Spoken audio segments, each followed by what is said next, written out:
तो कल्पना कीजिए एक तरफ करीब 40 टन का एक फौलादी अमेरिकन पैटर्न टैंक है, जिसे उस वक्त दुनिया का सबसे अजय हथियार माना जाता था।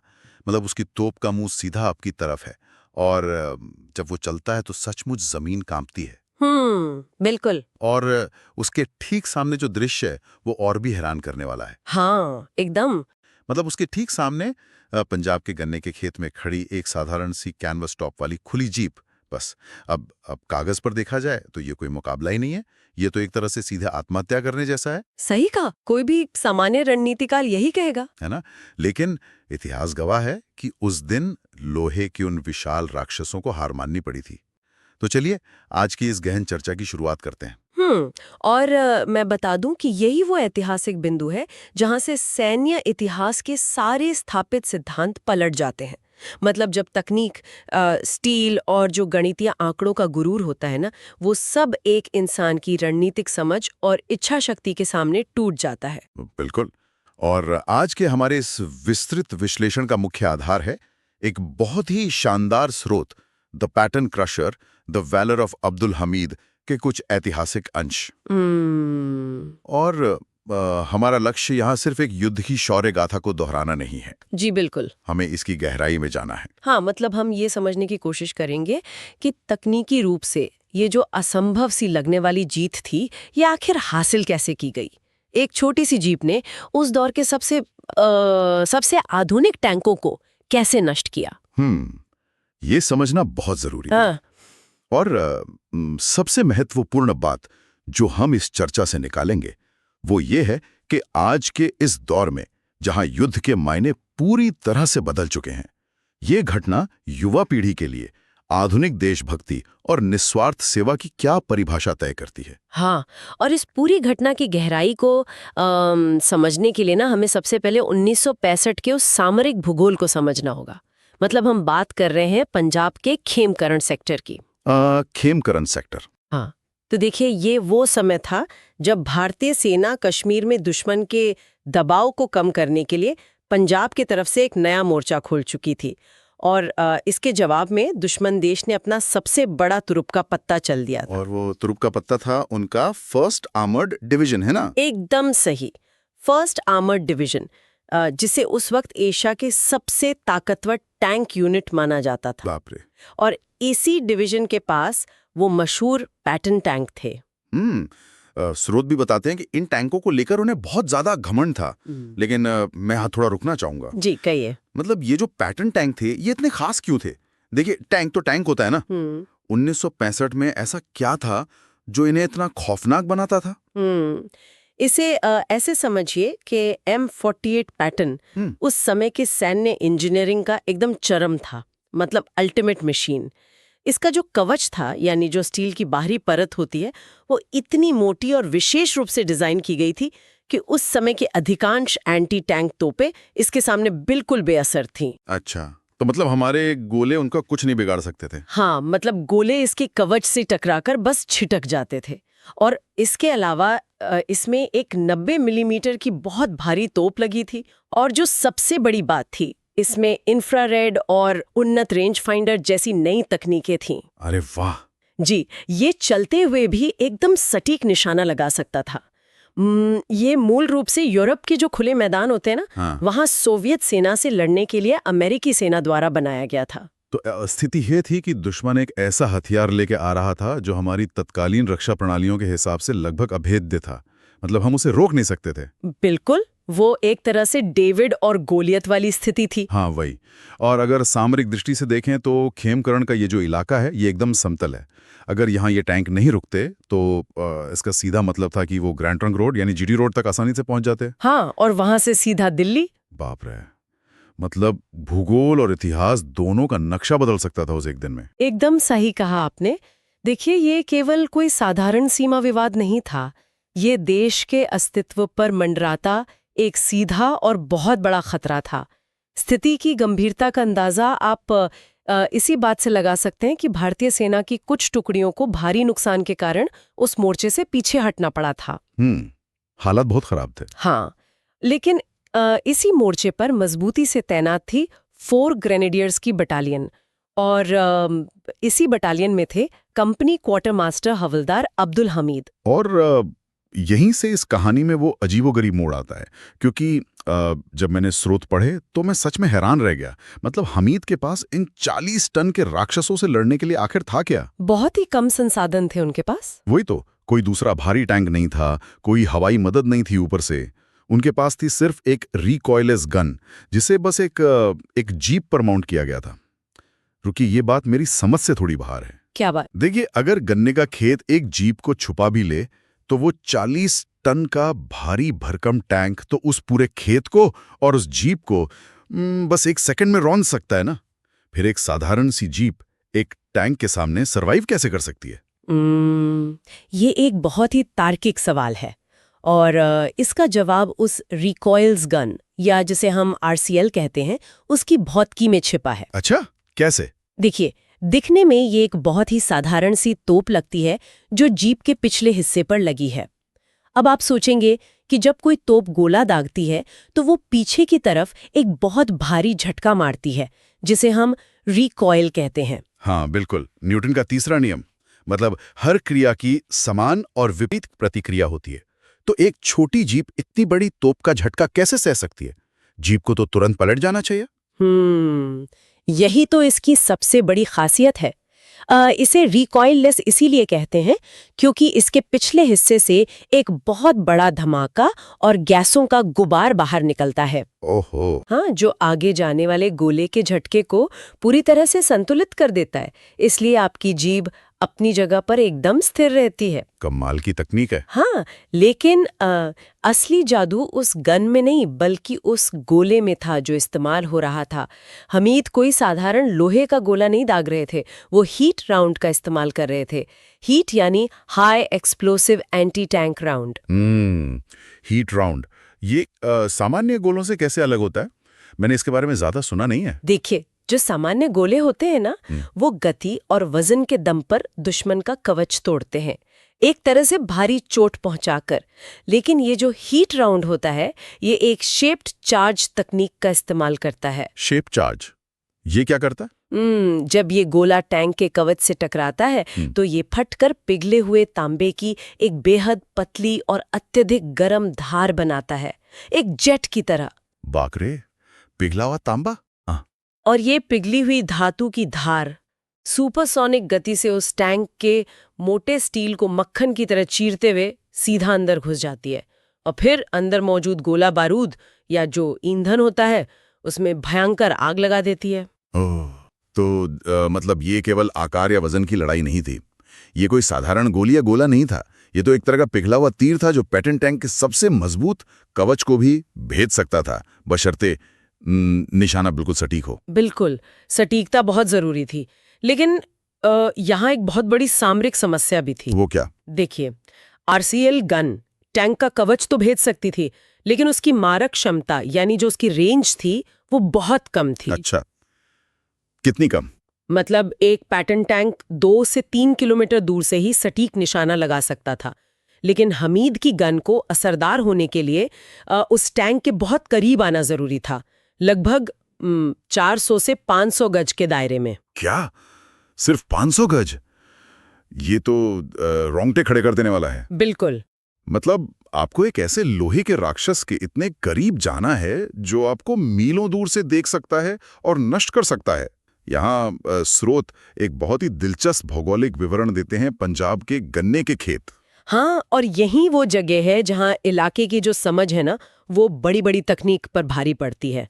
देखिए, पैटन टैंक मूल रूप से यूरोप के कठोर मैदानों के लिए बने थे, जहाँ दूर तक साफ दिखता है। सही कहा। लेकिन सितंबर के महीने में पंजाब के खेमकरण में गन्ने की फसल पूरी तरह तैयार होती है। खेत की मिट्टी उस वक्त नरम थी और गन्ना करीब 8 से 10 फीट तक ऊंचा था। मुझे तो ये किसी हैवीवेट रेसलर और एक फुर्तीले मार्शल आर्टिस्ट की लड़ाई जैसा लगता है। वो कैसे? मतलब देखिए, रेसलर के पास ताकत बहुत है, उसकी मांसपेशियां फौलाद की हैं, लेकिन जो मार्शल आर्टिस्ट है वो उसकी उसी ताकत और भालीपन का इस्तेमाल उसी के खिलाफ करता है। मतलब उसकी दृष्टि के जो ब्लाइंड स्पॉट्स होते हैं उनका फायदा उठाकर। अरे वाह, बहुत ही सटीक तुलना की आपने। वो जो 40 टन के भारी टैंक थे ना, वे पंजाब की उस नरम मिट्टी में धीमे पड़ गए थे और सबसे महत्वपूर्ण बात ये थी कि चारों तरफ से भारी गोलाबारी हो रही थी। तो उन्हें छुपना पड़ा होगा। हाँ, इस वजह से टैंक के क्रू को अपने हैच यानी जो ऊपर का ढक्कन होता है वो बंद करके अंदर ही बैठना पड़ रहा था। और जब टैंक के हैच बंद होते हैं तो अंदर बैठे लोगों की देखने की क्षमता बहुत सीमित हो जाती है। अच्छा, तो वो बाहर का नजारा साफ नहीं देख पाते? बिल्कुल नहीं, वे केवल एक छोटे से पेरिस्कोप से बाहर देख सकते हैं। तो उनके जो ब्लाइंड स्पॉट्स होते हैं वो बहुत बड़े हो जाते हैं, उन्हें पता ही नहीं चलता कि अगल बगल क्या हो रहा है। और दूसरी तरफ वो छोटी सी जीप थी जो उन ऊंचे गन्ने के खेतों के बीच बहुत आसानी से छुप सकती थी, क्योंकि उसकी प्रोफाइल बहुत नीची थी। एकदम सही। लेकिन सिर्फ छुपना ही काफी नहीं था। स्रोत हमीद की उस रणनीति का जिक्र करते हैं जिसे शूट एंड स्कूट कहा जाता है, मतलब मारो और छुप जाओ। ये कैसे काम करता था जमीन पर? तो अभी हमने बात की थी कि आरसीएल गन झटके को कम करने के लिए पीछे की तरफ गैस और आग का एक बहुत बड़ा गुबार छोड़ती है, जिसे हम बैक ब्लास्ट कहते हैं। हाँ, न्यूटन के नियम को बैलेंस करने के लिए। जी, लेकिन ये बैक ब्लास्ट इतना विशाल होता है कि ये आसपास की सारी धूल और सूखी पत्तियों को हवा में उड़ा देता है। इसका सीधा मतलब ये है कि जैसे ही हम ही ट्रिगर दबाते, वो बैक ब्लास्ट आसमान में एक तरह का सिग्नल दे देता। मतलब वो धुएं का गुबार दुश्मन को बता देता कि मैं यहाँ हूँ। बिल्कुल, हर फायर के बाद वे दुश्मन को अपनी एकदम सटीक लोकेशन बता रहे होते थे। ये तो बहुत खतरनाक है। अगर वे वहां एक पल भी और रुके तो दुश्मन का दूसरा टैंक उसी धुएं को देखकर तुरंत जवाबी फायर कर देगा। ठीक, यही बात इस पूरी रणनीति को इतना खतरनाक और जानलेवा बनाती थी। हमीद की रणनीति ये थी कि वो गन्ने के खेत में छुपकर टैंक के बिल्कुल करीब आने का इंतजार करते थे। इसके लिए तो फौलादी नसों की जरूरत होती होगी। बिल्कुल, सोचिए, टैंक की गड़गड़ाहट पास आ रही है, पूरी जमीन कांप रही है, लेकिन वो अपनी जगह से बिल्कुल नहीं हिलते। बाप रे। और जब टैंक बिल्कुल सही दूरी पर आता, वे अचानक अपनी जीप बाहर निकालते, निशाना लगाते, फायर करते और फिर इससे पहले कि वो धुआं छटे और दुश्मन पलटवार कर सके, ड्राइवर तुरंत जीप को रिवर्स गियर में डालता। और वे किसी दूसरे गन्ने के खेत में जा छुपते होंगे? जी हाँ, यही था उनका शूट एंड स्कूट। ये तो एक बेहद खतरनाक और जानलेवा लुका छिपी का खेल था। और स्रोत ये भी बताते हैं कि उन्होंने ये सिर्फ एक बार नहीं किया। मतलब 8 सितंबर को उन्होंने पहला टैंक नष्ट किया और फिर 9 सितंबर को उन्होंने फिर से यही रणनीति अपनाई और 2 और टैंकों को आग के गोलों में तब्दील कर दिया। मतलब ये अजय पैटर्न टैंक एक के बाद एक ताश के पत्तों की तरह ढह रहे थे। हाँ, और ये कोई संयोग नहीं था। ये उस इलाके की गहरी समझ, अपने हथियार पर पूरा नियंत्रण और अकल्पनीय साहस का एक बहुत ही दुर्लभ संयोजन था। बिल्कुल। और अगर हम इसे दुश्मन के नजरिए से देखें ना, तो आप उनके मनोविज्ञान की कल्पना कर सकते हैं। जो पाकिस्तानी सेना अपने अजय पैटर्न टैंकों के घमंड में पूरी रफ्तार से आगे बढ़ रही थी, अचानक वो खुद को जलते हुए लोहे के डिब्बों में फंसा हुआ पाती है। वे पूरी तरह बौखला गए होंगे।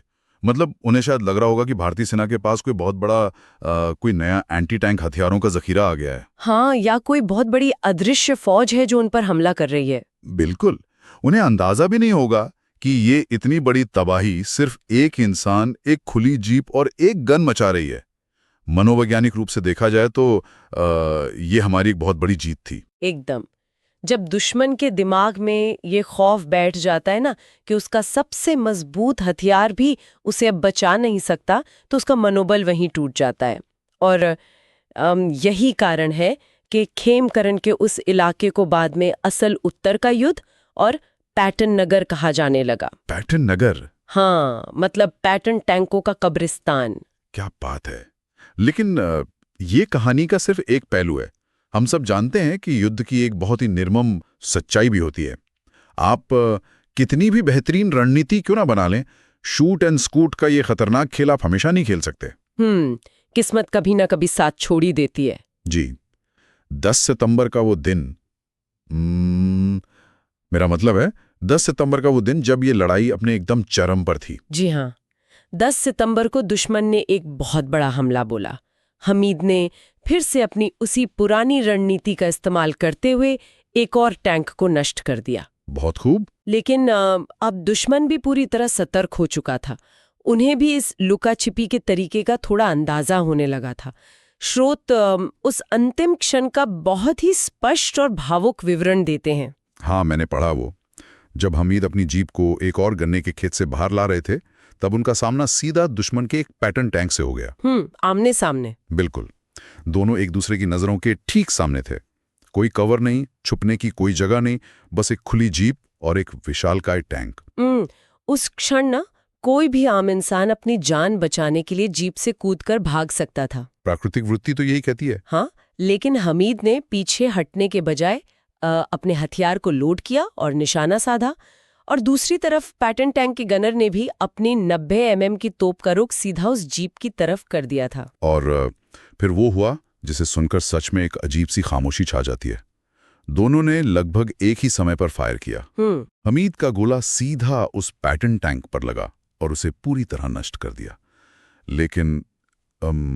लेकिन टैंक का जो हाई एक्सप्लोसिव शेल था, वह भी सीधा उस खुली जीप पर आकर गिरा। हाँ, वो शेल इतनी तीव्र गति और ताकत से फटा था कि उस जीप के परखच्चे उड़ गए और अब्दुल हमीद वहीं उसी युद्धभूमि में ही शहीद हो गए। ये बहुत ही दुखद है ना?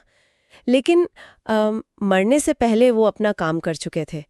उन्होंने दुश्मन के सबसे बड़े हथियार, उनके सबसे बड़े गुरूर को इस हद तक तोड़ दिया था कि दुश्मन की पूरी बख्तरबंद टुकड़ी का हमला वहीं का वहीं रुक गया। सच में उन्होंने वो कर दिखाया था जो कागज पर पूरी तरह असंभव था।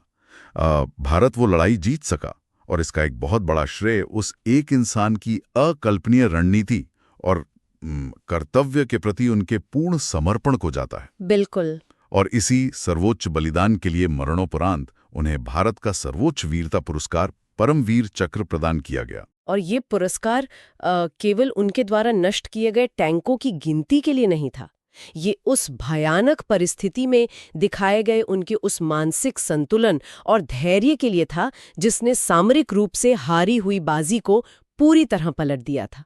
हाँ, ये घटना इतिहास के पन्नों में दर्ज एक बहुत ही शानदार सामरिक जीत है जी। लेकिन इस विस्तृत विश्लेषण को केवल इतिहास के एक अध्याय तक सीमित रखना, मुझे लगता है इसके साथ अन्याय होगा। मैं सहमत हूँ। मतलब आज की युवा पीढ़ी के लिए इसका क्या अर्थ है, क्योंकि आज न तो युद्ध वैसे लड़े जाते हैं जैसे 65 में लड़े जाते थे, और न ही आज की पीढ़ी का सीधा सामना किसी पैटर्न टैंक से होता है।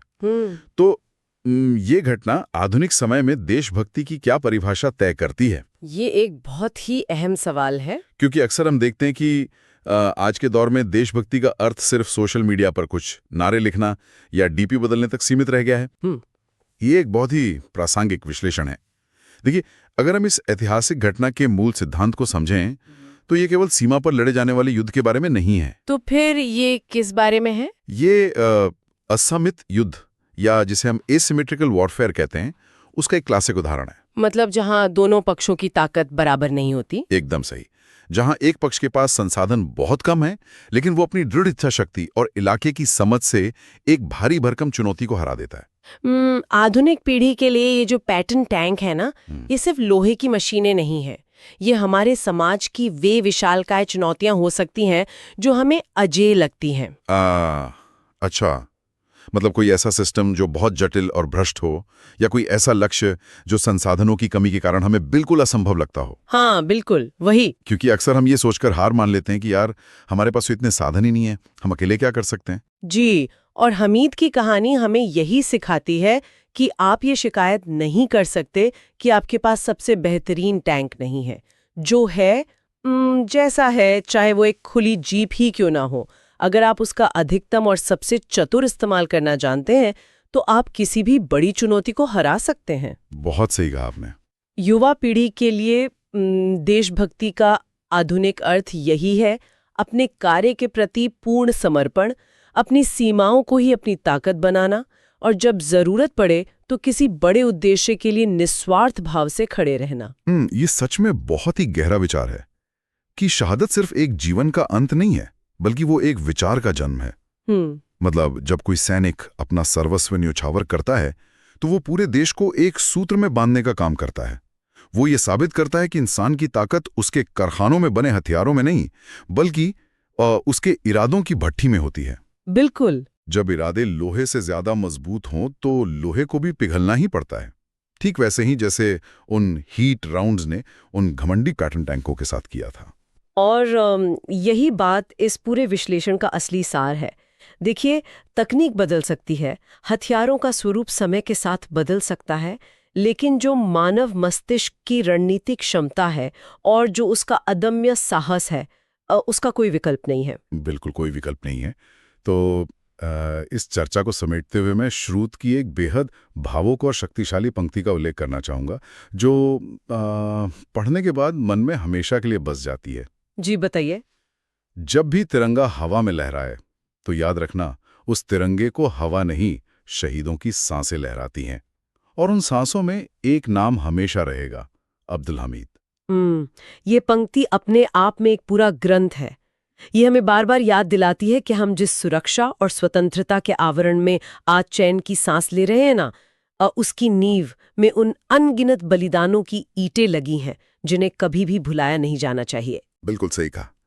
और सुनने वालों के लिए अंत में ये सोचने वाली बात है कि अगर सीमित संसाधनों वाला एक साधारण सैनिक अपनी दृढ़ इच्छा शक्ति, अपनी बारीक रणनीतिक समझ और अकल्पनीय साहस से एक अजेय शक्ति को रोक सकता है, तो जीवन के किसी भी क्षेत्र में संसाधनों की कमी केवल एक बहाना मात्र है। एकदम सत्य। ये ऐतिहासिक घटना इस बात का एक शाश्वत प्रतीक है कि अगली बार जब कोई भी चुनौती, चाहे वो व्यक्तिगत हो या सामाजिक, एक विशालकाय पैटर्न टैंक की तरह अजेय लगे, तो उस साधारण सी जीप और उन गन्ने के खेतों की याद एक नई प्रेरणा दे सकती है।